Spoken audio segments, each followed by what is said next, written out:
আসসালামু আলাইকুম। Doctor consultancy থেকে আমি আসাদুল্লাহ টিভি.বিটি ইউটিউব চ্যানেল থেকে আসাদুল্লাহ কনসালটেন্ট আছি আপনাদের সাথে এমবিবিএস ফাইনাল ইয়ার।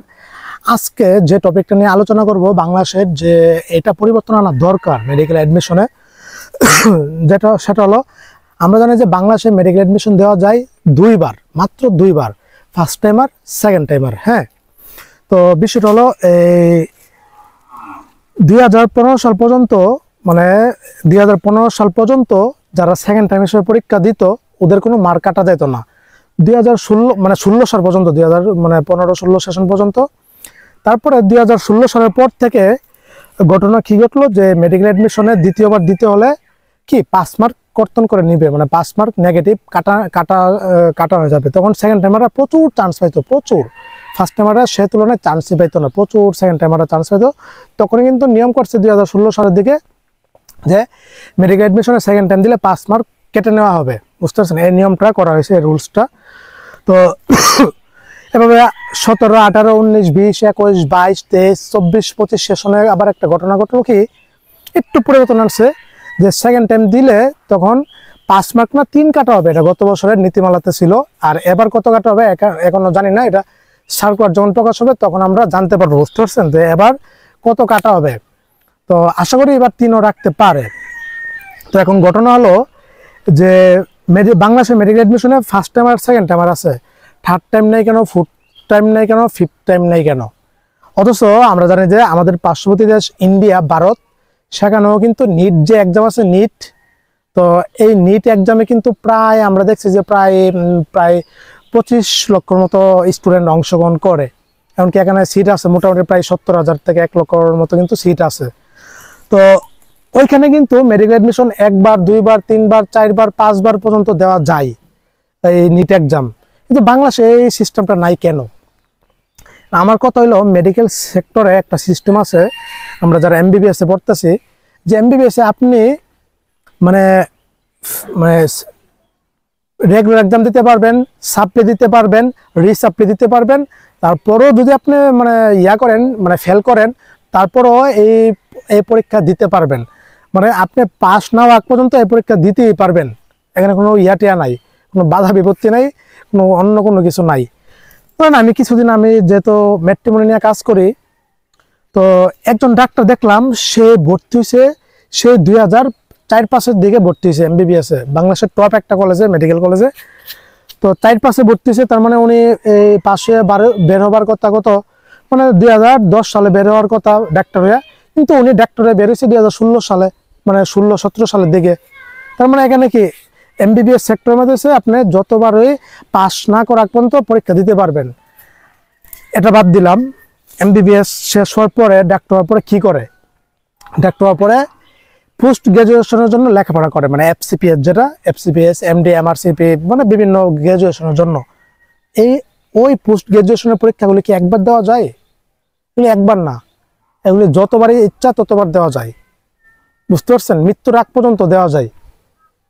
এরকম একটা পরিস্থিতি। তো আমাদের মেডিকেল সেক্টরতে এরকম, পরীক্ষা বারবার দেওয়া যায়, একাধিকবার দেওয়া যায়। এটা কঠিন সেক্টর। এখানে 1 বার দিয়ে, 2 বার দিয়ে, 3 বার দিয়ে কেউ উত্তীর্ণ না হতে পারে। আর বিষয়টা বুঝতে পারছেন?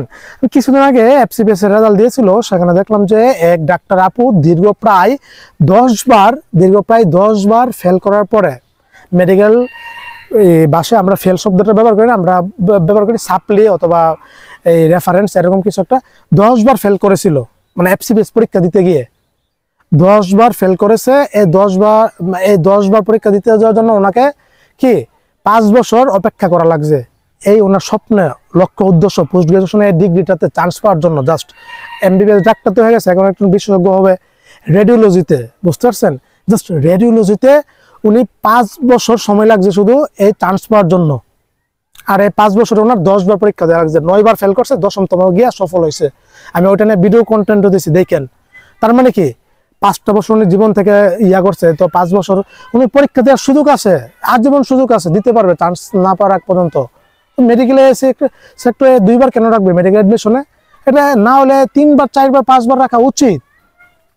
এই যে রেডিওলজিতে চান্স পেয়েছে এখন দীর্ঘ 5 বছরে 9 বার ফেল করার মাধ্যমে, এখন ওনাকে কি 5 বছর আবার লেখাপড়া করতে হবে। কারণ ওই পোস্ট গ্রাজুয়েশন কেউ 5 বছরে এক চান্সে পাস করে না, এটাতে কারো 6 বছর, কারো 7 বছর, কারো 8 বছর, কারো 10 বছর লেগে যায়। আমি মেইন কথাটা বলতে যাচ্ছি, স্বাস্থ্য অধিদপ্তর, বিএমডিসি, স্বাস্থ্য মন্ত্রণালয়ের কাছে অনুরোধ মেডিকেল অ্যাডমিশনে কি সেকেন্ড টাইম তো এখন আসে, থার্ড টাইম আনা হোক, আপাতত তৃতীয়বারের মতো বসার সুযোগ করে দেওয়া হোক। স্টুডেন্ট ডাক্তারের জন্য চেষ্টা করবে, পরিশ্রম করবে, মেহনত করবে, সময় ব্যয় করবে, এটা তো আপনাদের কোনো লস নাই। স্টুডেন্ট ও থার্ড টাইম দিলেও কিন্তু শত শত হাজার হাজার স্টুডেন্ট চান্স পাবে, এটা নিশ্চিত মনে রাখেন। বুঝতে পারছেন? আমাদের এমবিবিএস এর চান্স পাওয়ার পরের পদক্ষেপগুলিতে আমরা একাধিকবার পরীক্ষা দিতে পারি যে কোনো বিষয়ে, এমবিবিএস হয় এমনকি পোস্ট গ্রাজুয়েশনও। তাহলে আমরা এই অ্যাডমিশনের বেলায় এত কাহিনী কেন? বাংলাদেশের যত অ্যাডমিশন, বাংলাদেশে ভার্সিটি আছে, বুয়েট আছে, ইঞ্জিনিয়ারিং আছে, সব সাবজেক্ট আছে, এটা ওইগুলিতে কোনো মাথা ব্যথা নাই। শুধু মেডিকেল, শুধু এমবিবিএস এ যত মাথা ব্যথা, যত ইস্যু, যত নাটকীয়তা, যত কিছু প্রত্যেক বছর এমবিবিএস সেকশনে কোনো না কোনো নাটকতা হয়। স্বাস্থ্য অধিদপ্তরে যদি এই মেডিকেল সেক্টরটা নিয়ে নাচান আছে, এই রিটেন যোগ করবে, এমসিকিউ যোগ করবে, ওইটা যোগ করবে, ওইটা যোগ করবে, ভাইবা যোগ করবে, এই জিপি এত করবে, এত মার্ক করবে, ওইটা করবে, এটা বাদ দিবে, ওইটা বাদ দিবে, যত নাচান আছে শুধু এই মেডিকেল সেক্টরটা নিয়ে। বাংলাদেশে আর কোনো সেক্টর পান না আপনারা, ভার্সিটি পান না, ইঞ্জিনিয়ার পান না, বুয়েট পান না, অন্যান্য সেক্টরগুলি পান না, ওইগুলো নিয়ে টু শব্দ হয় না কোনো। আজও পর্যন্ত আমি এই বিগত 10 বছর যাওয়া দেখতেছি না কোনো শব্দ হতে। কিন্তু এই মেডিকেল নিয়ে আমি প্রত্যেক বছরেই নাচানাচি, হাঙ্গামা, ইস্যু, এত একটা সেন্সিটিভ বিষয়টা নিয়ে এটা কেন মজা করে, কেন ফাইজলামি করে? অনেক ভুলভ্রান্তি আছে স্বাস্থ্য অধিদপ্তরের, এমনকি স্বাস্থ্য মন্ত্রণালয়ের স্বাস্থ্য ক্ষেত্রে, এগুলি সংশোধন করা সময়ের দাবি। বুঝতে পারছেন? অবশ্যই আমাদের পার্শ্ববর্তী দেশ ভারতে নিট এক্সামও একাধিকবার দিতে পারতেছে, 4-5 বার করে দিতে পারতেছে, তো বাংলাদেশে কেন দেওয়া হচ্ছে না?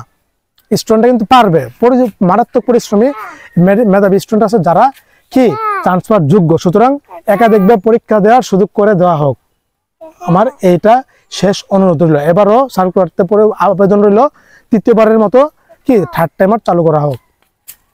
এটা করলে অনেক ভালো হবে স্টুডেন্টদের জন্য, সকলের জন্য।